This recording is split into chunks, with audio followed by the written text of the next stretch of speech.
राजस्थान विधानसभा का बजट सत्र इन दिनों हंगामेदार चल रहा है।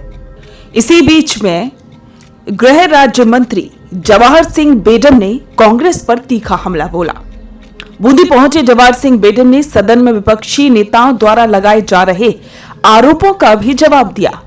कांग्रेस नेताओं द्वारा लगाए जा रहे सदन में नहीं बोलने देने के आरोप पर जवाहर सिंह बेडन ने पीसीसी अध्यक्ष गोविंद सिंह डोटासरा को आड़े हाथों लिया।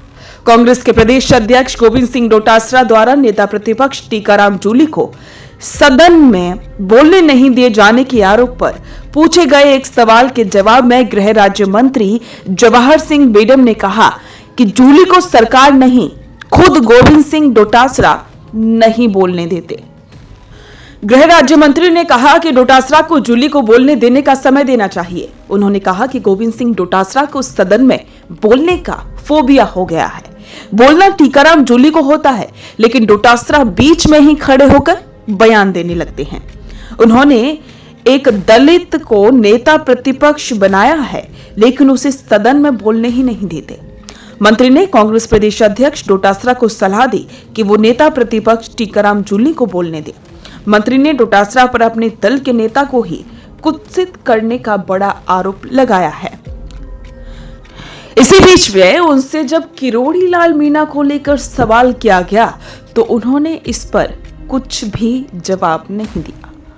उन्होंने कहा कि किरोड़ी लाल वरिष्ठ नेता हैं और वो सदन से छुट्टी लेकर अपने निजी कार्य से गए हुए हैं। इस पर मैं कुछ टिप्पणी नहीं करना चाहता। उनको जो भी बात करनी होती है वो सबके सामने खुलकर करते हैं। और इसके साथ ही सूर्य नमस्कार पर सवाल उठाने वाले विपक्ष और अन्य लोगों पर निशाना साधते हुए उन्होंने कहा कि सूर्य नमस्कार करने में नुकसान क्या है।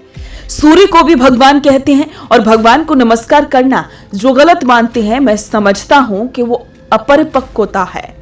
मंत्री ने कहा कि सवाल उठाने वाले की कहीं ना कहीं बुद्धि विचलित हो चुकी है। उनको चाहिए कि वो भारतीय संस्कृति में जाकर देखें और जानें। गृह राज्य मंत्री जवाहर सिंह बेडन बूंदी के लिए पहुंचे थे, जहां पर भगवान देवनारायण जयंती समारोह था। उन्होंने दिल्ली के विधानसभा चुनाव पर भी अपनी बात कही। बेडन ने कहा कि दिल्ली में भारतीय जनता पार्टी के पक्ष में शानदार मतदान हुआ है।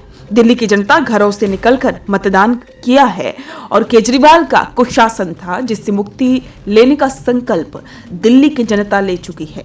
मंत्री ने कहा कि निश्चित रूप से भारतीय जनता पार्टी की सरकार दिल्ली में बनने जा रही है।